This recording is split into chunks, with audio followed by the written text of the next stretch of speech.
베테랑교회 성도 여러분 안녕하십니까? 네, 행복한 안식일입니다. 또 이 안식일 시간 또 하나님 안에서 평안이 가득하시길 소망합니다. 우리 조금 아까 전에 한 6시쯤에 교회는 한바탕 우글우글 청년들이 모여서 수련회를 떠났습니다. 그래서 오늘부터 2박 3일간 또 포천에 있는 한 수련원에서 수련회를 갖게 되는데, 또 전도회장처럼 많은 친구들 초청하고 보니까 모르는 얼굴도 많이 왔더라고요. 그래서 많은 친구들도 초청하고 또 말씀으로 또 영육 간에 또 교제가 있는 귀한 시간 되기를 함께 기도해 주시면 감사하겠습니다. 오늘 또 연이어서 소선지서를 연구하도록 하겠습니다. 오늘은 어느 책을 공부할 차례일까요? 이제 스바냐서입니다. 스바냐서. 이제 스바냐서를 공부하고 나면 소선지서가 몇 권의 책이 남죠? 이제 학계 스가랴 말라기 3권의 책이 남아 있습니다. 근데 아마 3시간 안에는 못 끝날 것 같고 스가랴에서 좀 시간을 많이 보낼 것 같습니다. 아마도. 그래서 아마도 지금까지 공부했던 것만큼 또 연이어서 또 공부를 하게 될 텐데 연이어서 우리 계속해서 소선지서 연구 이어나가 보도록 하겠습니다. 시작하기 전에 지난 시간 복습을 해볼까요? 우리 여기는 이제 오늘 공부할 게 나와 있으니까 지난 시간에 어느 책을 공부했죠? 하박국을 공부했습니다. 그래서 우리가 비록 우리가 지금 놓여 있는 상황이, 내가 닥친 상황이 비록 어려울지라도 그 상황보다 더 크게 계신 누가 계시다고요? 하나님께서 내가 놓인 상황보다 더 크게 계시기 때문에 우리가 그로 인해서 살 수 있다고 함께 나누었습니다. 그래서 오늘은 스바냐서를 연구할 텐데, 여호와가 소중하게 간직하셨다라는 제목으로 함께 이 시간 말씀 나누기를 원합니다. 스바냐 선지자의 이름의 뜻이 그런 오늘 제목과 같은 뜻입니다. 여호와가 숨겼다 혹은 여호와께서 소중히 간직했다라는 의미를 가지고 있습니다. 우리 여러분들 집에 소중히 간직하여 둔 것들이 있으십니까? 하나씩? 뭐가 있으세요? 뭐가 있는지 진짜 모르겠지만 장롱 깊숙한 곳에 통장을 숨겨놨다든지, 또 뭘 이렇게 소중하게 간직해놨을까요? 누가 사준 뭘 해놨던지. 보통 이제 물질적인 거 많이 생각하게 되는데, 이제 방문을 다니다 보면, 제가 이제 목회를 나와서도 방문을 다니지만 옛날에 어릴 때는 저희 아버지가 목사님이셔서 방문을 자주 따라갔었어요. 방문을 갈 때나 교회 집사님 댁에 방문을 해보면 제 또래 아이들 아니면 어린 아이들의 방을 이렇게 구경할 수 있었는데, 기억에 남는 것이 있다면 꼭 방 벽에 뭐가 붙어 있냐면 언제 졸업 사진이 붙어 있거나, 아니면 태권도 이런 게 걸려 있거나, 아니면 학교에서 받은 상장, 메달 이런 것들이 꼭 하나씩 걸려 있던 게 기억이 납니다. 요즘 또 올림픽이 한창이죠. 올림픽에서 메달 딴 선수들의 집에 가보면 그것이 자랑스럽고 또 소중해서 또 진열장에 넣어가지고 예쁘게 보관하는 것도 우리가 볼 수 있습니다. 그것들이, 이 메달들이 여러분 소중합니까? 소중합니다. 그렇지만 이 소중한 것을 그냥 마냥 감추어 두고 싶지는 않고, 이것을 자랑하고 싶으면서도 소중하게 보관하는 것이 이런 귀중한, 내가 소중하게 생각하는 것들입니다.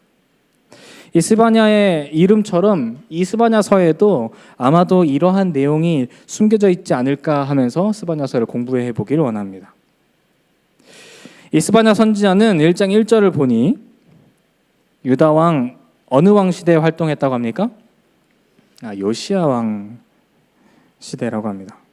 이 요시야 시대에 활동한 스바냐는 스바냐 중간에 보면 니네에 대한 열망도 예언하고 있는 것을 보아서 아마 요시야 통치 초기에 활동했을 확률이 높고, 이 니느웨 멸망을 예언했던 선지자가 또 누가 있죠?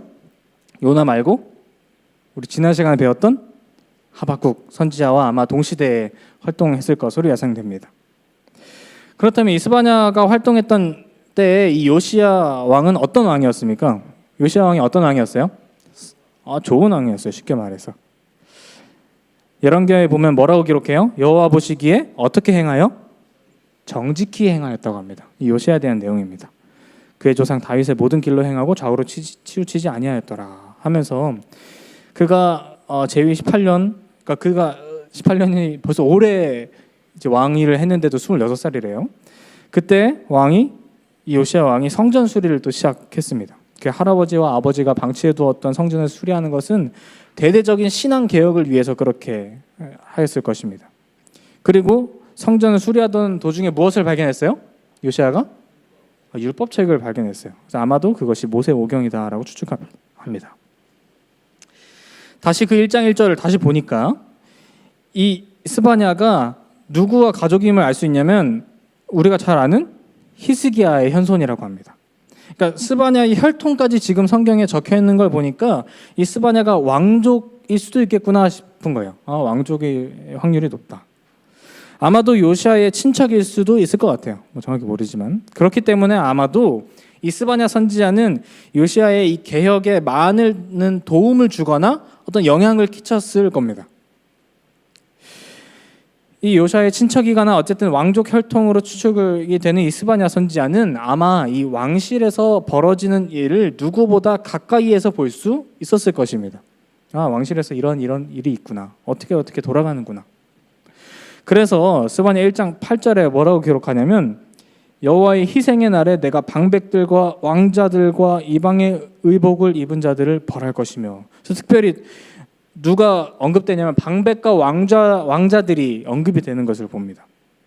그러니까 이는 스바냐가 왕족 혈통이기 때문에 방백이라 하면 유다 거민의 지도자들을 얘기합니다. 특별히 그냥 지도자들이 아니라 히스기야 왕이 개혁할 때 대적했던 왕들, 요시야 왕이 개혁하려고 할 때 대적했던 자들을 가리키고 있고, 왕자들은 아마 요시야의 아들들 너무 어렸을 거기 때문에 요시야의 친척들, 이 왕궁에 있는 사람들을 그렇게 칭했을 것입니다. 이들의 모습을 아마 가까이서 봤을 사람이 스바냐 선지자입니다. 왕궁의 모습을 가까이에서. 그래서 특별히 방백들과 왕자들을 기록하면서 이들이 하나님이 입혀주시는 의의 옷을 입는 것이 아니라 이방의 옷을 입은 것을 분명하게 얘기하고 있어요. 그들 하나님께서 벌할 것이다. 그래서 우리가 연구 시간이기 때문에 이 스바냐가 기록한 스바냐서의 간략한 구조를 좀 먼저 살펴봅니다. 스바냐는 총 3장으로 기록되어 있는데 네 파트로 좀 나눠볼 수 있겠습니다. 1장은 심판의 선언입니다. 우리가 1장부터 차근차근 볼 거지만 하나님의 심판이 임박했음을 선언합니다. 그래서 예언자는 유다 백성의 우상 숭배, 불의한 행위, 그리고 하나님을 떠난 생활에 대해서 경고합니다. 특히 예루살렘과 유다의 지도자들이 하나님께 불순종했으면 아까 우리가 살펴봤죠. 그런 것처럼. 2장은 그 심판이 특별히 이방 민족들에게도 임할 것이다. 유다 너희들뿐만 아니라 이방 민족들에게도 임할 것이다 라고 얘기합니다. 제가 오늘 이 부분에 대해서 특별히 다루진 않겠지만 유다뿐만이 아니라 블레셋, 모압, 암몬, 구스, 아시리아와 같은 이방 민족들에 대한 하나님의 심판을 예언해요. 그래서 하나님의 공의가 이 하나님의 민족들에게만 있는 것이 아니라 모두에게 있다라는 것을 보여줍니다.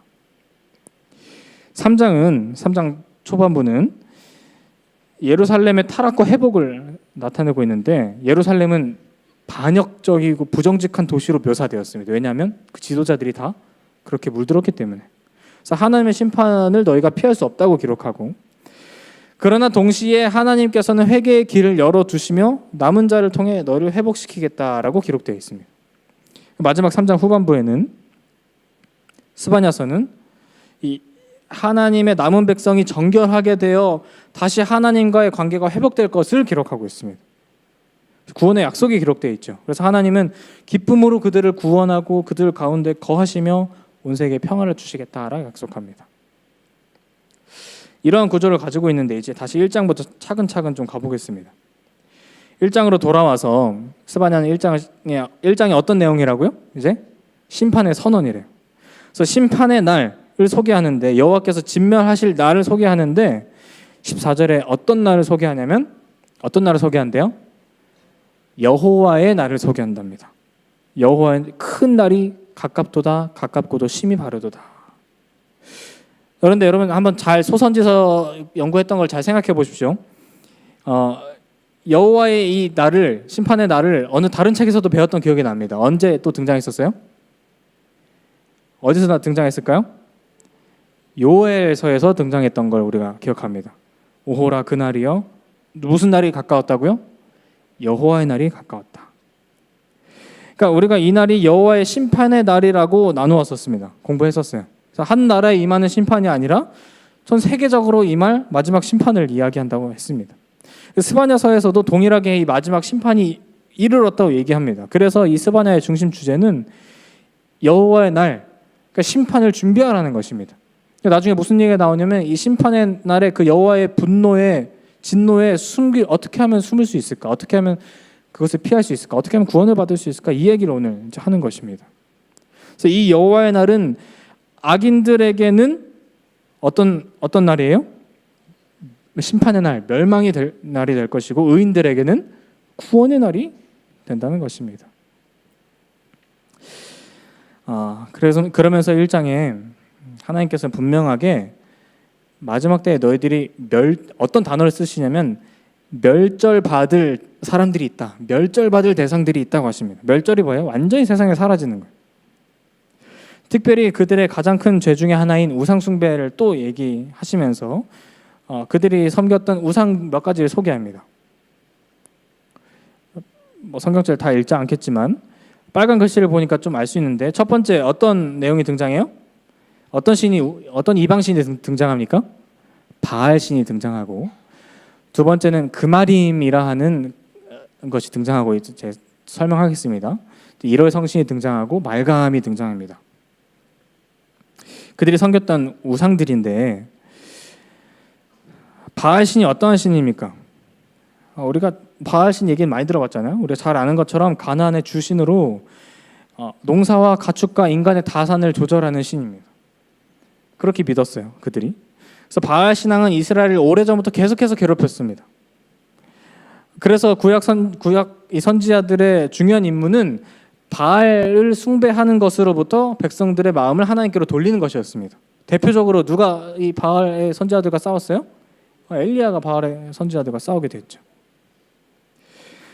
또 아까 보니까 그마림이란 게 등장해요. 그마림이 뭘까 하니까 그마림은 이 바알을 숭배하는 가나안의 제사장들을 가리키던 명예로운 칭호래요. 그러니까 우리 입장에서 명예로운 게 아니라 그들의 입장에서 명예롭다는 것입니다. 그마림. 그러니까 이들이 제사장인데도 불구하고 누굴 섬기는 거예요? 바알을 섬기고 이방신을 섬기는 것입니다. 그래서 이 우상 숭배를 하는 제사장들은 이 그마림들은 특별히 아까 본 것처럼 1월 성신 하늘에 있는 별과 달을 숭배해야 하였고 그 의식을 다 주관했습니다.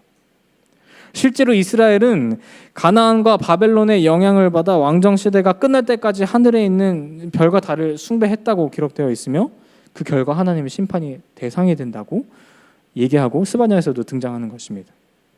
세 번째 아까 또 어떤 빨간 글씨가 기억나십니까? 말감이라고 했는데 우리가 또 다 공부했던 것입니다. 어떤 우상과 같냐면 밀곰, 몰렉, 몰록 다 똑같은 말입니다. 어떤 신이에요?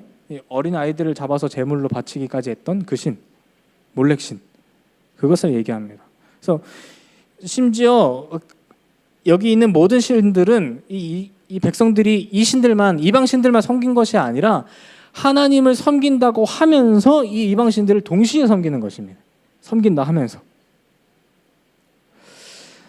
하나님께서는 이렇게 우상을 섬기는 자들과 동시에 여호와를 배반하고 쫓지 아니한 사람들과 여호와를 찾지 아니하고 여호와를 구하지 아니한 사람들도 다 멸절하신다고 말씀하셨습니다. 그래서 12절에는 뭐라고 표현하셨냐면 그때 내가 예루살렘에서 찌꺼기같이 가라앉아서 마음속에 이르기를 여호와께서는 복도 내리지 아니하시며 화도 내리지 아니하시리라 하는 자를 등불로 두루 찾아 벌하리니라고 말씀하십니다. 그러니까 하나님께서 세상의 역사와 전혀 관계없다고 생각하는 무감각하고 무관심한 자들이 이때 있었다는 것입니다. 여호와를 찾지 않았다는 것이고 주의 얼굴을 구하지 않았다는 것이고 그냥 관심이 없이 찌꺼기같이 푹 가라앉은 사람들을 얘기하고 있는 거예요. 그들을 이 포도주에 가라앉은 특별히 찌꺼기라고 했습니다. 여러분 이렇게 포도즙을 다들 드셔보셨죠? 이렇게 보통 우리가 포도즙을 마시면 이렇게 팩에 있는 걸 찢어서 이렇게 많이 먹는 것 같은데 포도즙을 마시긴 하지만 혹시 와인도 마셔본 분 계십니까? 대답은 하지 마시고 와인을 우리가 잘 마시진 않지만 포도즙을 이렇게 먹다 보면 마지막에 찌꺼기 같은 것들이 이렇게 나옵니다. 저기 있는 찌꺼기 같은 것들이 여러분 근데 저 찌꺼기 좋아하는 분 계세요? 저게 별미야 하고 저것만 좋아하는 분 계세요? 뭐 사람마다 다르겠지만 저는 굳이 먹진 않아요. 저 찌꺼기는. 그 몸에 해로운 것이라서 그런 것이 아니라 뭐 먹어도 무해하다고 하긴 하지만 아마도 물에 잘 먹진 않아요. 그런데 이제 이 고급 레스토랑에 가서 제가 이제 좀 찾아보니까 와인을 주문하면 이 와인 밑에 깔려 있는 침전물 이 찌꺼기들까지 탈탈 털어서 이 식당에서 주진 않습니다. 아까우니까 이것까지 다 드세요 하고 주지 않아요. 왜냐하면 그 찌꺼기들이 입 안으로 들어오면 그 고급스러운 맛을 방해하고 입 안에서 불편감을 주기 때문에 이 찌꺼기는 먹지 않습니다. 대개는 이 찌꺼기를 걸러 버립니다. 하나님께서는 이 포도주 밑 바닥에 있는 찌꺼기 같이 굳어서 쌓여 있는 백성들의 이 악한 행습을 지적하셨습니다. 그러니까 이들이 하나하나 이 행동들이 쌓이다 보니까 찌꺼기 같이 바닥에 쌓였다는 것이에요.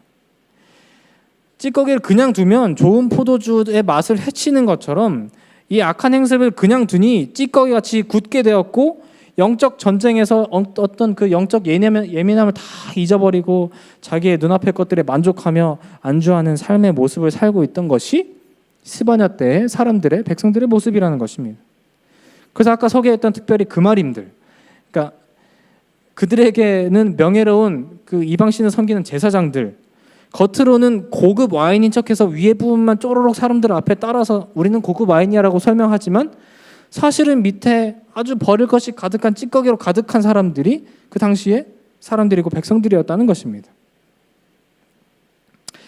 하나님께서는 분명히 찌꺼기같이 굳은 백성들을 심판의 날에 걸러내실 것입니다.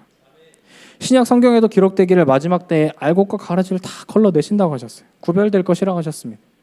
그래서 하나님께서는 찌꺼기들, 가라지들을 스바냐의 표현대로 어떻게 하실 거냐면 등불을 켜고 찾아서 밝혀내실 것입니다. 등불을 켜고. 여호와의 날의 심판의 날은 이런 것입니다. 심판의 날은 그냥 대충 보고 이렇게 지나가가 아니라 하나님께서 등불을 보고 어떠한 찌꺼기가 있는지 우리를 살펴본다는 것이에요. 그런 두려운 날이 여호와의 날이라는 것입니다. 그렇지만 여호와의 날이 가까웠기 때문에 가까우면 가까울수록 스바냐 선지자는 그들이 돌아올 기회가 있다고 아까 말한 것처럼 회복의 약속을 주었다 했잖아요. 그러면서 경고합니다. 뭐라고 이야기하냐면 우리 한번 다 같이 한번 읽어볼까요? 스바냐 2장 1절로 3절에 있는 말씀입니다. 시작. 수치를 모르는 백성아 모일지어다 모일지어다. 명령이 시행되어 날이 겨같이 지나가기 전 여호와의 진노가 너희에게 내리기 전 여호와의 분노의 날이 너희에게 이르기 전에 그리할지어다.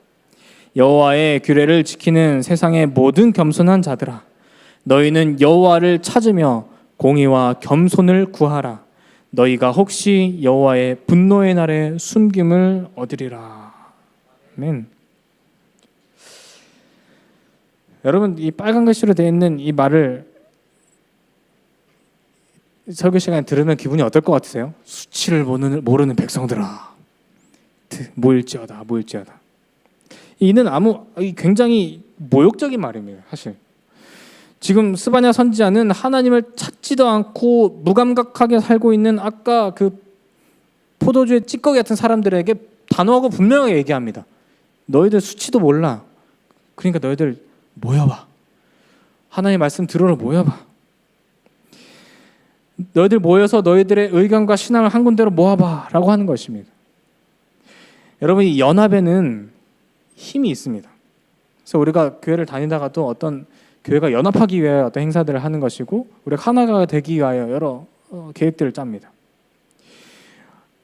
공동의 의논, 같이 하는 의논들, 우리가 일치된 고백, 하나님께 대한 일치된 신앙 고백, 하나님께 대하여 같이 드리는 절실한 호소의 기도, 합심하여 드리는 기도, 함께 연구하는 말씀, 이 모든 것들이 우리의 삶과 신앙에 도움을 주기 때문에 선지자는 백성들에게 모일지어다 모일지어다 라고 얘기하고 있어요. 오늘날에도 마찬가지입니다. 우리가 모이기로 힘써야 해. 예배당을 채워서 함께 기도하고 말씀 듣고 교제를 나눌 필요가 있다고 계속 얘기하는 겁니다. 제가 이 말씀을 참 신기하게 이 말씀을 준비하는데 이번 주에만 한 두 번 정도 어떤 연락을 받았냐면 우리는 왜 화요일에 예배드려요? 라는 질문을 한 두 번 정도 이번 주에는 받았습니다. 신기하죠? 이런 말씀을 딱 준비하고 있는데 뭐 성경적으로 우리가 화요일날 예배하는 근거는 없지만 그렇지만 우리가 자꾸 모여야 하는 이유는 우리의 모임이 신앙적으로 도움이 있기 때문에 없기 때문에 있기 때문에 그렇게 하는 것입니다.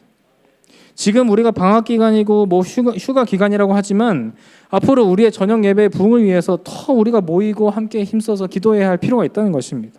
우리의 시간, 우리의 공간, 우리의 의견과 특별히 신앙의 의견을 한 곳으로 모으기를 하나님께서는 지금도 바라고 계시다는 겁니다. 이 스바냐 선지자는 그래서 진짜 두려운 이 여호와의 날, 이 심판의 날, 이 분노의 날이 이르기 전에 뜻을 모으고 마음을 모으라고 하면서 누구에게 그렇게 권면하고 있는가 하면 파란 글씨로 여호와의 규례를 지키는 세상의 모든 겸손한 자들에게 그렇게 말씀하고 계십니다. 지금 택함을 받았다고 하는 이스라엘 유다 백성들에게만 그렇게 얘기하는 것이 아닙니다. 테른교회에만 그렇게 얘기하는 것이 아닙니다. 여호와의 규례를 지키는 세상에 있는 모든 겸손한 자들을 지금도 불러 모으고 계시는 거예요. 하나님의 구원은 어떤 특정 사람들을 위한 것만은 아니었습니다. 스바냐가 왕족 혈통이라고 그랬잖아요. 왕족 혈통이었으나 하나님의 구원은 어떤 혈통만을 위한 것이 아니에요. 부자만을 위한 것도 아니고 가난한 자만을 위한 것도 아닙니다. 하나님께서는 누구에게 분노를 숨기시고 구원을 주시려고 자꾸 하시냐면 여호와의 규례를, 여호와의 법을 지키는 사람, 특별히 겸손하게 여호와를 찾는 모든 자에게 구원을 주고자 하신다는 겁니다. 그래서 지난 시간 학생반 말씀에서 나왔던 성경절인데 다 같이 한번 읽어보면 좋겠습니다. 시편에 있는 말씀입니다. 시작. 무릇 주를 찾는 자는 다 주로 즐거워하고 기뻐하게 하시며 주의 구원을 사랑하는 자는 항상 말하기를 여호와는 광대하시다 하게 하소서. 나는 가난하고 궁핍하오나 주께서는 나를 생각하시오니 주는 나의 도움이시오 건지시는 자시라. 나의 하나님이여 지체하지 마소서. 아멘. 우리가 주를 찾는다면 어떻게 할 수 있다고요? 즐거워하고 기뻐할 수 있다고요. 오늘 이따가 스바냐서에 또 등장합니다. 이런 성경들이. 그래서 하나님께서는 우리가 주를 찾기를 늘 바라고 계세요. 그런데 세상의 사람들의 모습은 우리의 모습은 그렇지 않은가 싶습니다. 여호와를 찾지도 구하지도 않는 나의 모습, 아니면 사람들의 모습, 하나님께서 나를 어떻게 인도하셨는지 까먹은 나의 모습. 교회 증언에 이런 말씀이 등장합니다. 제가 검은 글씨 읽고 파란 글씨부터 좀 다 같이 읽어보겠습니다. 우리의 구원의 대장께서는 당신의 백성들이 싸워야 할 싸움을 위하여 그들을 강하게 해주실 것이다. 사단이 그의 군대를 총동원하여 그리스도를 따르는 자들을 엄습하여 죽음이 목전에서 그들을 노려보고 있을 때 열렬한 기도가 믿음을 통하여 싸움터에 있는 여호와의 군대 대장에게로 상달되어 전세가 역전되고 압박받는 자들이 구원을 받는 경우가 얼마나 흔했던가. 다 같이 읽겠습니다. 하나님의 맹렬한 진노가 사람들의 자녀들에게 쏟아질 때 우리가 숨김을 받기 위하여 하나님과 밀접히 연결되어야 할 때는 지금이다. 아멘. 계속해서 등장하는 이 여호와의 날, 그 심판의 날, 분노의 날이 분명히 임할 것입니다.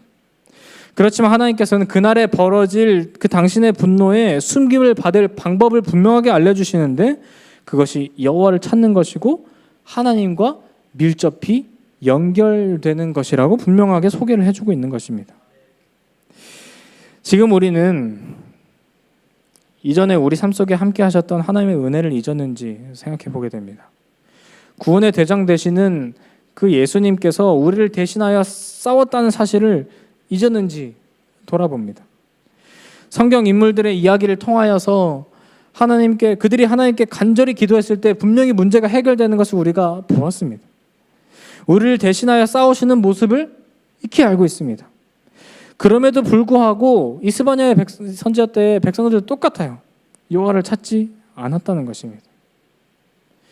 심지어 그들이 성전 개혁을 하면서도 우상 숭배를 다 우상들을 정리하는 모습을 보면서도 어떤 사람들은 여전히 나는 그래도 우상과 하나님을 동시에 섬기겠다고 하는 모습을 보면서 스바냐가 예루살렘이 더러워졌다고 기록하기까지 했습니다. 그런데 정말 은혜가 되고 하나님께 감사한 것은요, 이러한 불의의 현장에도, 의가 없는 불의의 현장에도, 이러한 안타까운 순간에도 하나님께서는 그들을, 그리고 우리들을 떠나지 못하고 발을 동동거리면서 우리를 지켜본다는 사실입니다. 3장 5절에 뭐라고 기록했냐면 그 중에 거하신 여호와는 이라는 말이 등장합니다. 그 중에 거하신 여호와는 의로우사 불의를 행치 아니하시고, 하나님은 불의를 기뻐하지 않는 분이시기 때문에 우리의 불의를 한 모습을, 그러니까 이스라엘 백성들의 불의한 모습을 봤을 때 그 자리를 떠나셔야 했지만 무엇 때문에 떠나지 못하셨냐면 우리를 사랑하시는 그 사랑의 품성 때문에 차마 떠나지 못하시고 그 가운데 거하고 계셨습니다. 그러면서 호소하시는 거예요. 그러나 부끄러움과 수치를 모르는 백성들은 그럴 때일수록 더욱 담대하게 죄를 저지릅니다. 내가 이 정도 해도 하나님께서 나를 떠나지 않으시네. 우리가 지난 나움 시간에 나움서를 공부하면서 봤던 내용이잖아요. 하나님의 한계를 계속 시험하는 것입니다. 그러면서 질투하시는 하나님의 모습을 우리가 보게 됩니다. 하나님 시험해요. 하나님께서는 우리의 삶과 배경이 불의할지라도 우리를 너무나도 소중하게 생각하셔서 그 자리를 비우지 못하고 계십니다. 그래서 그 하나님이 계시기에, 거기 계속 하나님이 계시기에 내 상황이, 내 삶이 불의할지 모르나 하나님께서 소중하게 생각하는 그 한 사람이 있기 때문에 하나님께서 자리를 떠나지 못한다는 것이에요. 그게 누구예요? 바로 여기 앉아있는 우리들이고 함께 말씀 듣는 우리들이라는 것입니다. 우리들을 하나님께서 너무나 소중하게 생각하셔서 내가 너희들을 떠날 수 없겠다, 제발 내 얘기를 들어라, 돌아왔으면 좋겠다라고 이야기하고 계시는 것입니다. 그렇습니다. 여호와께서, 하나님께서 지금도 우리를 너무나 소중하게 생각하세요. 그렇다면 동일하게 우리의 믿음의 반응은 어떠해야 합니까? 하나님이 우리를 소중하게 간직한다면 마찬가지로 우리도 하나님을 소중하게 간직하는 그 한 사람이 되기를 간절히 소망합니다.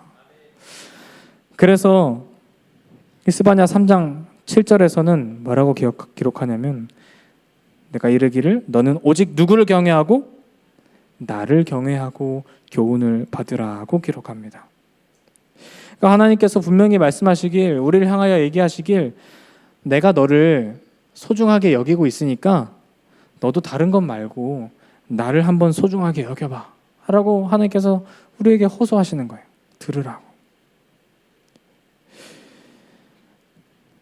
그러면서 이 스바냐서에 우리가 찬양의 가사로 잘 아는 스바냐 3장 17절의 말씀이 등장합니다. 한번 다 같이 읽어볼까요? 시작. 너의 하나님 여호와가 너의 가운데 계시니 그는 구원을 베푸실 전능자이시라. 그가 너로 말미암아 기쁨을 이기지 못하시며 너를 잠잠히 사랑하시며 너로 말미암아 즐거이 부르며 기뻐하시리라 하리라. 아멘. 우리 가운데 계신 하나님의 모습을 봅니다. 왜요? 왜 우리 가운데 거하세요? 하나님께서 우리를 지금도 너무나 소중하게 간직하고 계셔서 그렇습니다. 그렇다면 마찬가지로 아까 얘기한 것처럼 우리 또한 하나님을 소중하게 생각하는 그 한 사람이 우리가 되길 간절히 소망합니다. 말씀을 차차 마무리합니다. 우리 삶 속에 개인마다 가장 소중히 여기는 것들이 있을 것입니다. 어떤 물건일 수도 있고 어떤 상황일 수도 있습니다. 이번 올림픽 기간 금메달 딴 선수들은 아마 그 금메달이 메달이 정말 소중할 거예요. 그들이 피나는 4년의 시간, 아니면 길게는 어렸을 때부터 쭉 달려왔던 시간과 고생들이 메달 속에 담겨 있을 것입니다. 우리 인생의 마지막 날도 마찬가지입니다. 구원의 날, 그 심판의 날에 하나님께서 분명히 소중하게 생각하는 그 사람에게 다 메달을 걸어주실 거 믿습니다. 너희들이 이제 같이 하늘에 가자꾸나. 그 메달을 받기 위해서는 우리의 삶에 가장 소중한 것이 어떤 세상의 어떤 것이 아니라 하나님이 되어야 합니다.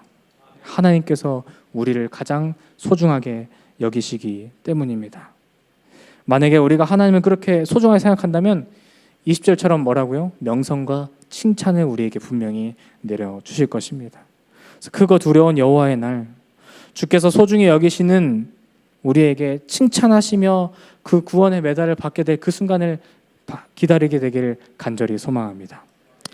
그래서 우리 입에서 우리 가운데 계신 이 하나님을 힘차게 찬양하면 좋겠습니다. 오늘은 따로 사회자 등장하지 않고 제가 함께 일어나서 함께 다 같이 찬양하고 마치면 좋겠습니다. 473장 너의 하나님 여호와가 너의 가운데 계시니 그는 구원을 베푸실 전능자시라. 우리 계신 곳에서 일어나셔서 힘차게 찬양하고 기도하고 마치도록 하겠습니다.